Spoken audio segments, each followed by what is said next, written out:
¿Cómo están, amigos? Bienvenidos nuevamente. Soy el gato Pancho, el gato selvático, y hoy les he traído un cuento de la selva del escritor peruano Francisco Izquierdo Ríos. Francisco Izquierdo Ríos nació el 29 de agosto de 1910 y murió en Lima el 30 de junio de 1981. Fue natural de Zaposoa, pueblo ubicado a orillas del río Guayaga en la selva alta del Perú.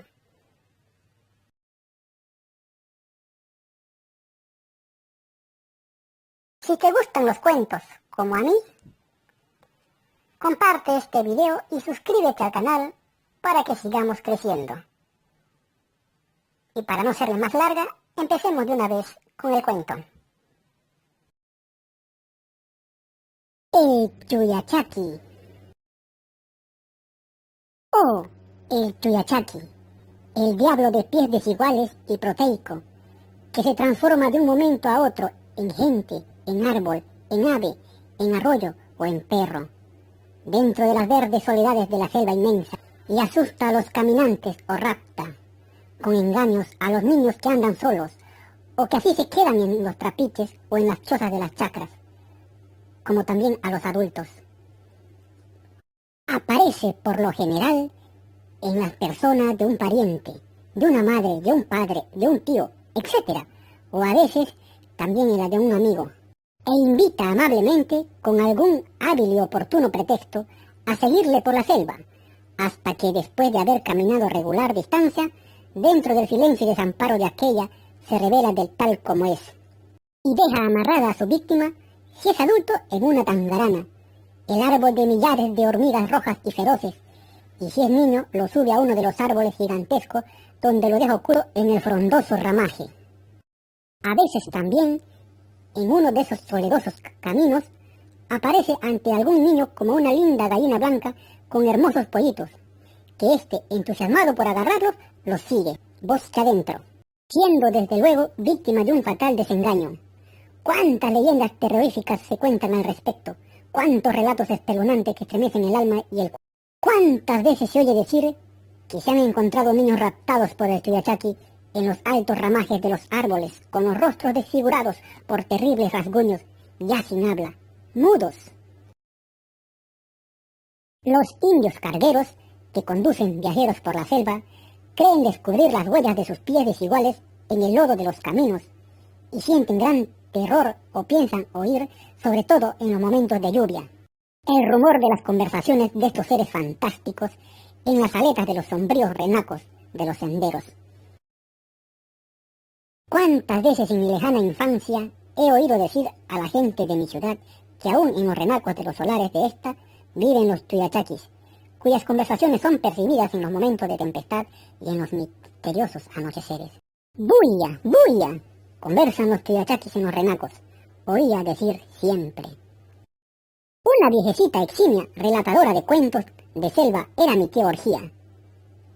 Yo no sé por qué la bautizaron con el curioso nombre de Orgía.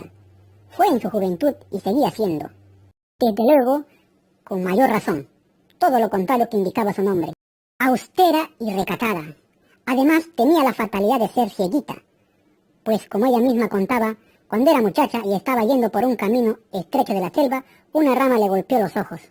Siempre sus sobrinos, y a veces también algunos niños del vecindario, en los gloriosos atardeceres tropicales, nos reuníamos a oír maravillosos cuentos de selva de sus labios. Sentados en el patio de su casa sobre un ancho cuero de vaca, así como en las blancas noches de luna, perfumadas por las flores y frutos de los árboles de las huertas. Una vez tu abuelo, me decía la viejecita, estaba en la chacra cultivando el platanal, y al atardecer de uno de esos días, después de una ruda labor, tuvo deseos de comer caimitos, y al lado nomás de la chacra, por el camino en medio de un verde chapumbal, había muchos árboles de esa fruta deliciosa. Tu abuelo se dirigió a este sitio, subió a uno de los árboles y, perdido dentro del abundante ramaje, estaba comiendo las frutas. La tarde era bonita, pero muy silenciosa. El sol moribundo hacía brillar como piedras preciosas a los caimitos amarillos que colgaban de las ramas. ¡Compadre Nico! ¡Compadre Nico! De pronto oyó tu abuelo que le llamaban. Intrigado el viejecito de que le llamaran en esa hora silenciosa y todavía tratándole de compadre, separando las ramas, miró abajo y vio a un hombre cerca al árbol de caimito, semioculto en la verde chapumba. ¿Quién eres? Gritó entonces. Yo, compadre Nico. Tu compadre Danois, respondió el otro, esquivando mirarle de frente. ¿Mi compadre Danois? ¿Y de dónde vienes, compadre? Siguió preguntando tu abuelo con desconfianza. De mi chacra, compadre, contestó aquel. Tu abuelo tenía desconfianza porque don Danois, su compadre, no hacía mucho que había bajado por el río a Iquitos, llevando cargas de algodón, y no era tiempo todavía para que hubiese regresado. Y pensó, en el acto, que el tal compadre no era otro que el Tuyachaki, que trataba de burlarse de él. «¡No me tientes, Satanás!», gritó entonces tu abuelo. «Tú no eres mi compadre Danois, eres el Tuyachaki. Mi compadre estará recién en Iquitos. Hoy vas a ver, maldiciado. Espera para que conozcas el filo de mi machete. ¡Espera! ¡Espera!». Tu abuelo empezó a bajar del árbol, machete en mano y profiriendo amenazas. En esos momentos no hay más que hacer uso de todo nuestro valor. De lo contrario, uno está perdido. El Tuyachaki, ante todo, nos tienta, nos pulsa el ánimo. No hay que ser cobardes, pues. El fingido compadre había desaparecido misteriosamente, dejando en el ambiente un fuerte olor a chivo. No había duda, era el Tuyachaki. Allí estaba flotando en el aire su olor característico, y todo el camino, aún el platanal mismo, estaba lleno de ese denso olor a chivo. Cuando llegó la noche, una linda noche con millares de estrellas, tu abuelo subió a dormir en el terrado de la choza que se levantaba en medio de la chacra.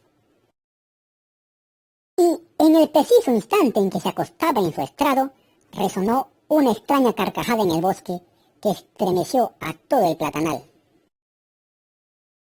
Era el Tuyachaki. Felizmente tu abuelo era un hombre sin miedo y tenía confianza, sobre todo en Dios. Se levantó y desde la escalera de la choza, con dirección al bosque oscuro, gritó con todas sus fuerzas. «En nombre de Dios, espíritu del infierno, te digo que te alejes». Después, un silencio profundo envolvió el ambiente, que era turbado únicamente en momentos por el canto de algunas aves nocturnas. Y colorín colorado, este cuento se ha terminado. Nos estamos viendo en la próxima edición. ¡Chaufa!